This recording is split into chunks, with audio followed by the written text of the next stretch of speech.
Dort for the win. It's good! Pokashevsky takes flight as SGA plays through the contact, banks it in on the foul.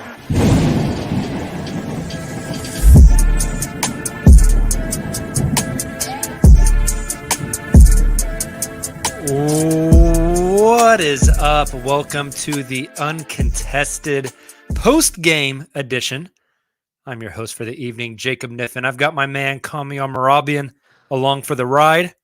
I am here, and I'm ready to talk some Thunder basketball. I figured we'd just spend this whole podcast talking about Lincoln Riley rumors. That's a joke. We're not going to do that. The Thunder lose to the Washington Wizards 101-99 in a highly competitive game, Kamiar. The Thunder had a chance to win it at the buzzer. Ball goes halfway down, rattles back out for Shai Gilgeous-Alexander. The Thunder rack up another loss that would put them at 6-13 on the season. They are climbing those tankathon standings as we speak, up to the sixth best odds, only a half game ahead of San Antonio, who won up in Boston tonight. So although the Thunder aren't racking up wins, they are getting better and better lottery odds. Before we dive too deep into this one, shout out to everyone that's joining us on the stream tonight. If you haven't already, make sure to subscribe to our YouTube channel. You can watch us live after every Thunder post game and Sundays at 9 p.m. for our weekly show. If you listen to the podcast version of this, hey, what's up? Thanks for downloading our show. We appreciate you. Make sure to hit that subscribe button wherever you listen to your podcast at. Drop a 5-star rating, screenshot it, DM it to us on any of our social media channels. I'll mail you some uncontested stickers. I've been sending out.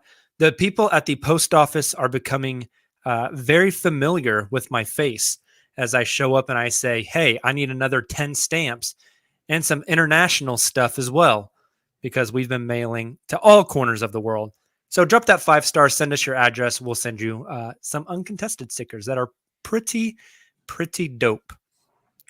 So, Kamiar, this one, like I said, was a pretty competitive one. The Thunder got up by as much as 12 there in the first half, up by as much as 10, 25-15 in the first quarter, but then ended the first quarter down up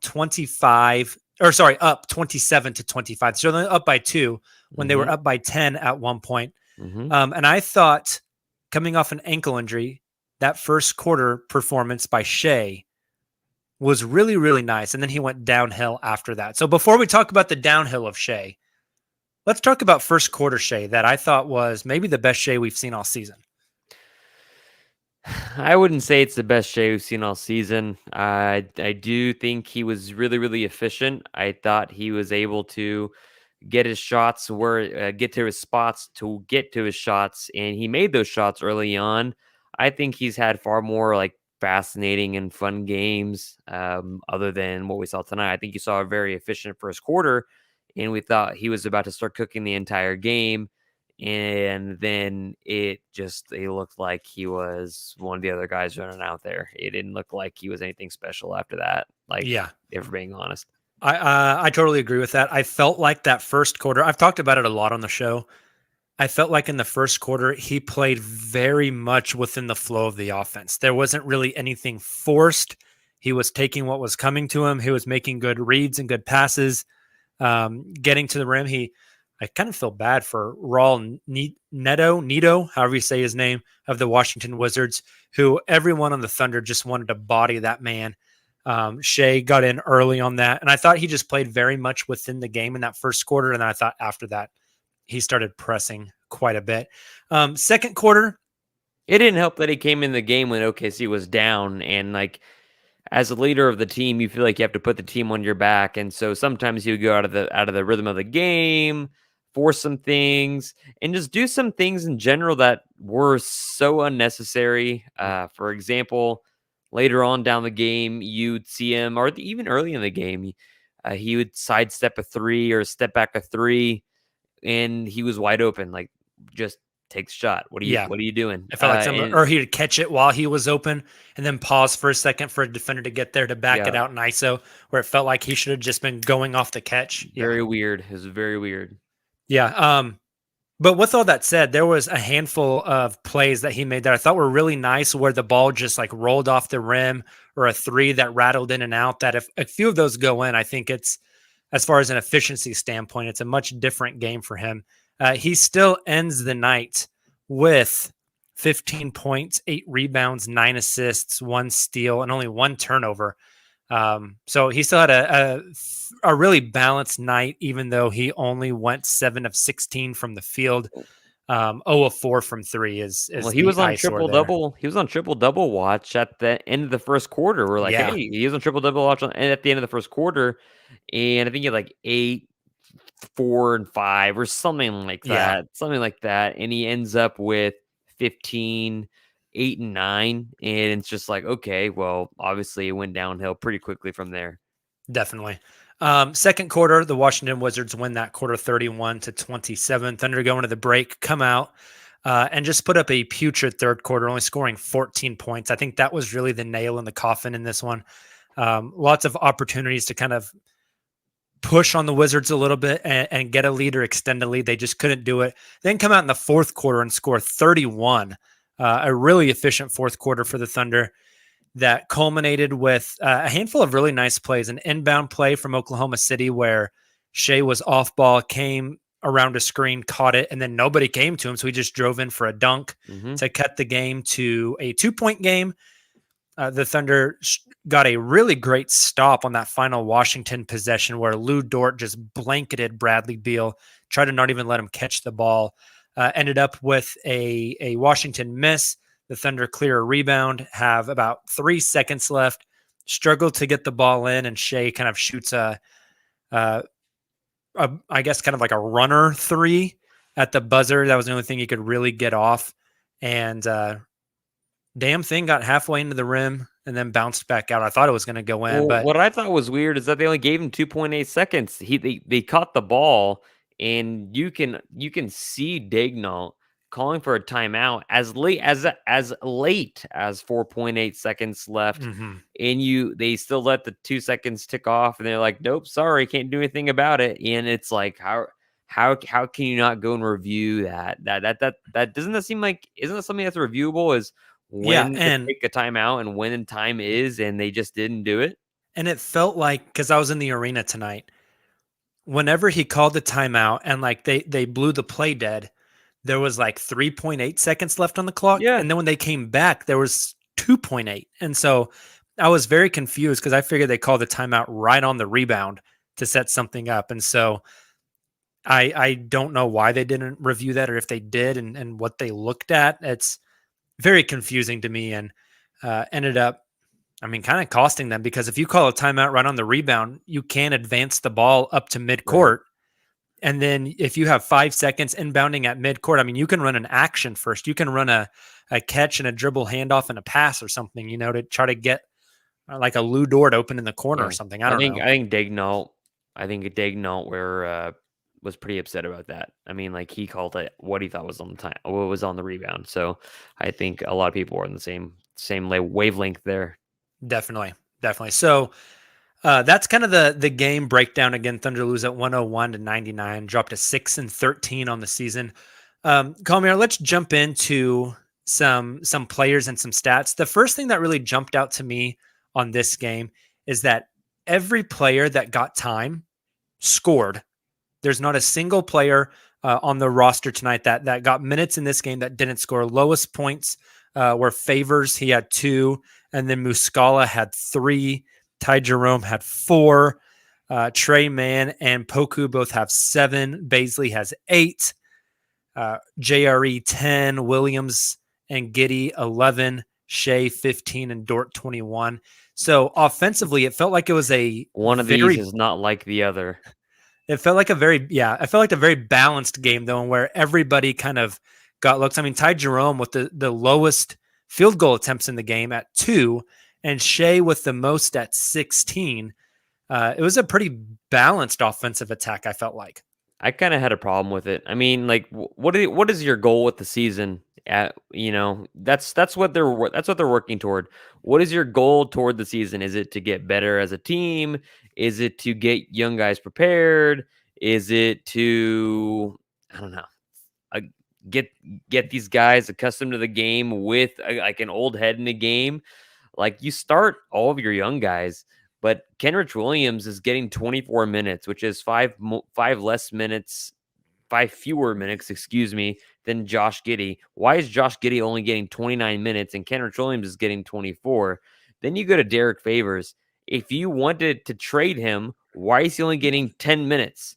And my man's is not, I mean, like, the guy, like, the way the man's playing, he is not getting traded this year. Yeah, I was about to say, I don't think you want to showcasing Favors may be against the Thunder's best interest at this point. After looking about how, like, and after looking and reflecting about how they've used him this year, about almost 20 games in the season, it definitely looks like they're just going to be using him as cap filler because his contract is up next year. Like, so he has 1 year left on his contract, and they have so many of these tiny contracts. They're going to use that $10 million to meet that cap floor because, I mean, the man's isn't getting traded this year.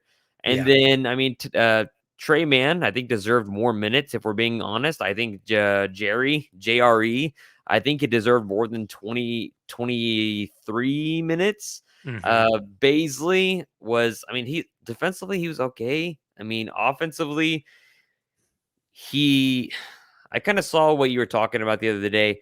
He is athletic and he's got skills offensively. He can dribble and go in and out, but he doesn't finish. And then you look at Poku. I mean, and Poku has flashes of being a really, really smart basketball player, but also playing within the offense. And when Baisley is not shooting a spot up corner three, it feels like he is not playing within the offense ever. He just takes the ball like, oh, I'm not at the rim or I'm not at the 3-point line. I think I'll just back out to the 3-point line and go ISO and literally does nothing else. And so I just had a lot of issues with these minutes. I'm cool with the Jerome minutes. The Trey Mann is playing fantastic.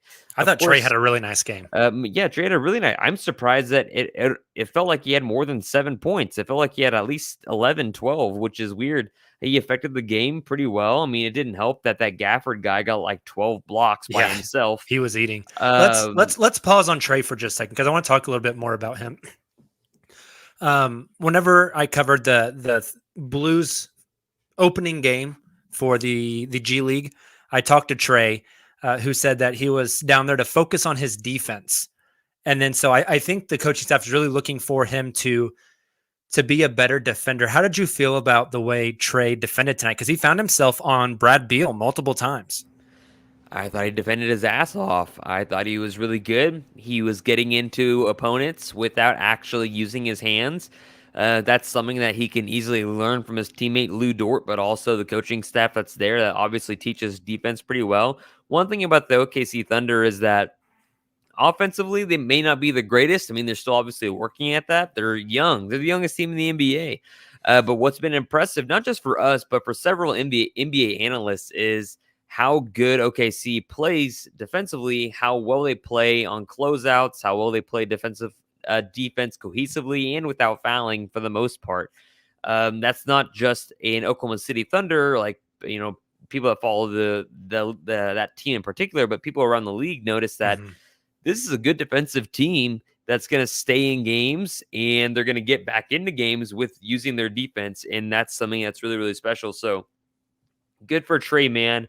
Again, him going 3-11, him having some pretty wide open shots. He got a little sauced up there. He had like a step back three and he tried like a couple in a row because he was getting open. And the level of separation he can get off the dribble is really impressive. Like it's very, very impressive. And whenever he can get into more of a flow and really find that stroke, I think it's kind of what this team needs right now, right? Is a guy that can just make a bucket from the outside because they've struggled mightily from shooting on the perimeter. So if Trey can find that, I think that's something they could really use. Yeah, and he's another guy that you add onto the court that's talented. That would be a ball handler. I mean, like, what you could have a lineup of Shea, Giddy, Dort, Trey Mann, and then plug, I don't know, who'd you plug? Poku at the 5 and just see what Sign happens. me up, baby. And it's because you got Shea who's 6'6", he can play Hey, small Trey Mann, forward. 6'5". You've got Josh Giddy who's like basically 6'9". He said he's 6'8", then goes into another reporter and says he's 6'9". You got Trey The Mann metric who's system, 6'5". man. Nobody can convert the metric system. Come on, my now. man Lou Dort is like he's the shortest one on the court, but he doesn't look too short, which is it's just interesting to think about. Lou And so plays way bigger than he is. You could really run out that kind of lineup, and you have several guys. All those guys can handle the ball. So I think that's very interesting. Definitely. Another interesting little nugget. I told you that every player that played tonight for the Thunder scored. Every player that played for the Thunder tonight also attempted a 3-point shot. Don't like that. It's kind of fascinating. Derek Favors should never be taking 3-point shots. If he's the only one that I'm against it for. Hey, Jeremiah Robinson Earl, 2 of 3 from 3 again. This man is shooting 40% from the 3-point line. He's reliable, but I hate him starting at the 5. Oklahoma City needs a real center, and it needs not to be Chet Holmgren because that dude is slow as heck. I'm kind of incredibly a fan of JRE. They actually on ESPN.com, they have the Thunder not starting a center and starting 2 power forwards. I'm kind of in favor of Robinson Earl starting at the 4. I think that's interesting when they get a legit 5. That's how I would start him. I would start him at the 4. I mean, just like any normal team. He's also 6'8", 6'9", but he moves really well. He moves laterally quite well. He's from Villanova. He spent a year there under Jay Wright, and Jay Wright's a fantastic coach, fundamentally. And so you saw him take a couple charges. He's a good big man as far as pick and pop.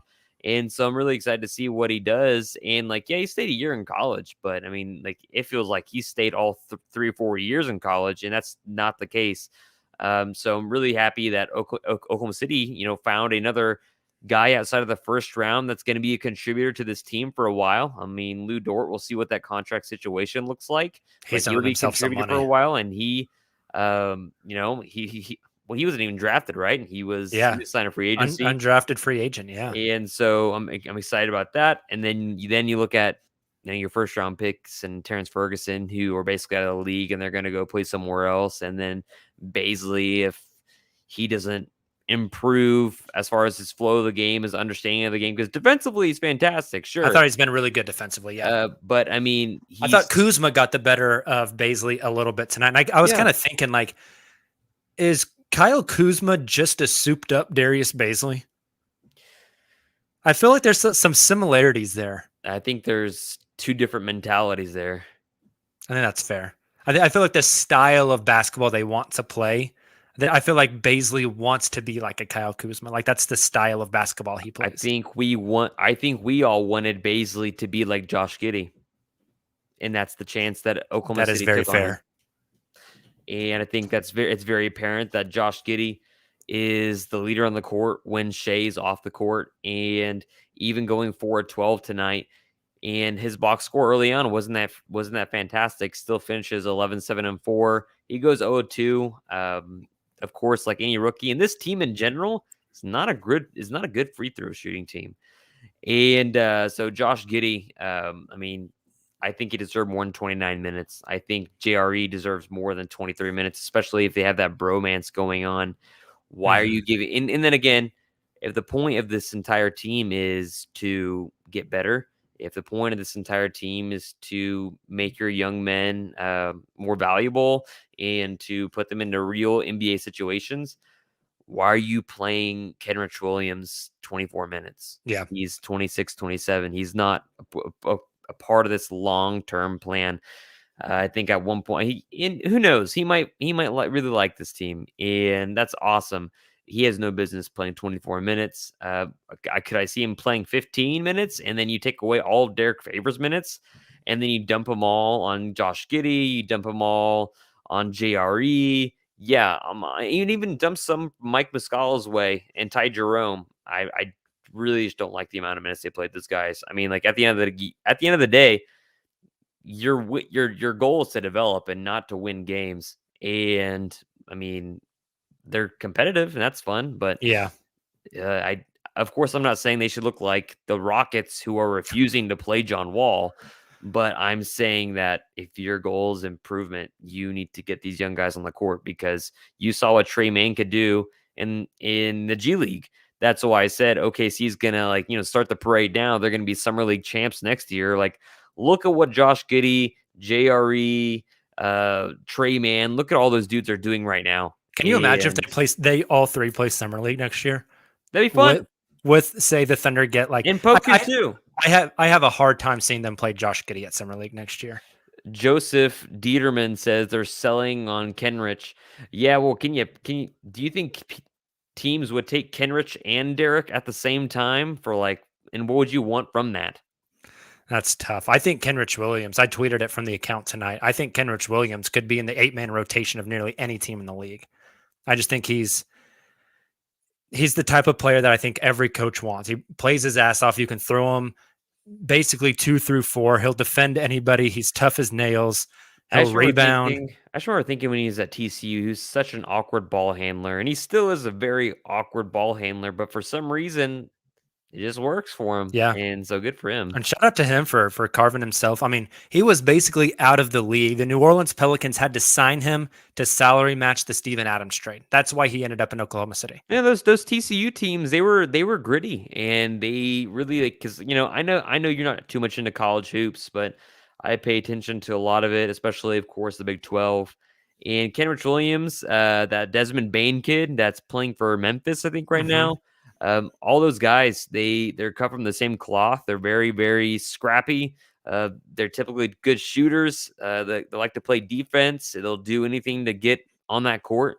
And so good for Kenrich for actually, carving a name out for himself, not just with the Pelicans, but with the Thunder and the Joseph Ewing. You bring up a good point, but man, to what extent you just play him all the way through February and just like, hey, he's here. You what would you want in return for Kenrich? You gonna another second rounder? I mean, I don't know if you can get a first rounder for him. Maybe you can get like a heavily protected first for him or something. I don't know. So let's move on because there's another guy I wanted to talk about real quick because I know you are very conflicted on him. I wanted to kind of see what you thought because I thought he played a good game tonight. Alexei Pokashevsky, 19 minutes, 7.6 rebounds, 2 assists, a steal. Should have had 3 assists, but got called for a charge that I didn't agree with, but it was a very nice pass from Poku. And Daignault said post-game that he actually thought about leaving Poku in to close the game. He subbed him out with about 5 minutes to go and put Bazley back in there, who promptly caught a pass on a cut, made a layup, and then splashed a 3. And I was like, okay, Bazley, 5 points in 2 possessions. That's the most efficient you've been in like a month. So good for him on that. But how did you feel about Poku's game tonight and specifically playing within the team construct?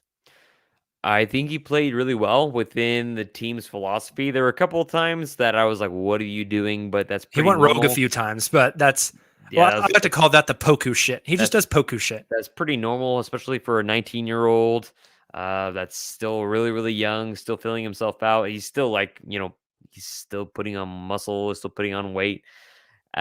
He's got a high IQ. He's talented. He obviously went coast to coast. Had a couple really fancy moves and a finger roll, which was again on Raul Nato. It's just incredible. The best part of that, Comyars, he smoked the finger roll and had to get a putback. That's right. Yeah, I forgot about that part. He defensively, he still has a long way to go for me. It blows my mind. Yes, Poku, you are like what 7 foot tall, and you are still defending guys with your arms down. Why are you doing? Well, why do you do this? And there are so many guys like Raul Neto or in guys the 3 that are literally half a foot shorter than him and that don't have half his wingspan.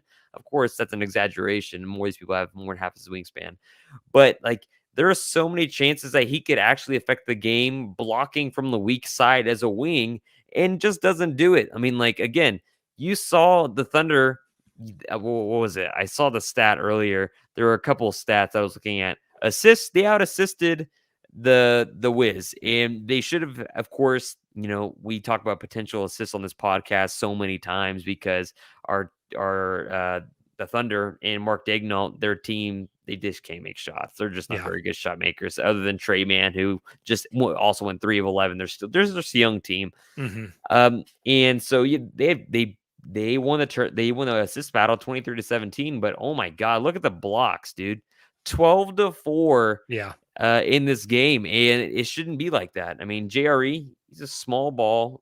He's not small. He's a small ball 5, and he's a 4. He should never be playing the 5 legitimately. I know, like, he loves the Warriors and Draymond Green, and he wants to play that style of ball. And OKC probably will be able to one day, considering just like how big Josh Giddy is. And Josh Giddy may not be a great one-on-one defender, but he's a very good positional defender. He knows where to get his feet in place. That's also because his mom and dad played sports, and he was basically coached to be a basketball player his entire life. And also, he talked crap about the NBA or other leagues, I suppose, college and the G League, because the NBL, he was basically saying, is full of grown ass men that would beat you to hell, and so that also prepared him for the game. But I mean, I don't know. Poku's Poku. He needs to be using his length more, and that's the thing. And his jump shot's a little bit higher. His jump shot's a little bit more elevated. It's less push shot. He's got a little I think more arc on it. especially he's got like a little catch at the 3-point line and take one dribble in and hit like a little midi pull up that I think looks really nice. The 3 ball still looks kind of iffy, but I think the little mid range pull up actually looks really nice. And yeah, I don't know. I mean, I thought he played very much within the flow of the game tonight. He had a few Poku moments, but I thought for the most part he looked really good. He did hit that 3, was that in the 4th quarter, and gave like a really big fist pump. Like he was super stoked that one finally went down. But last year was all about flashes of potential with him.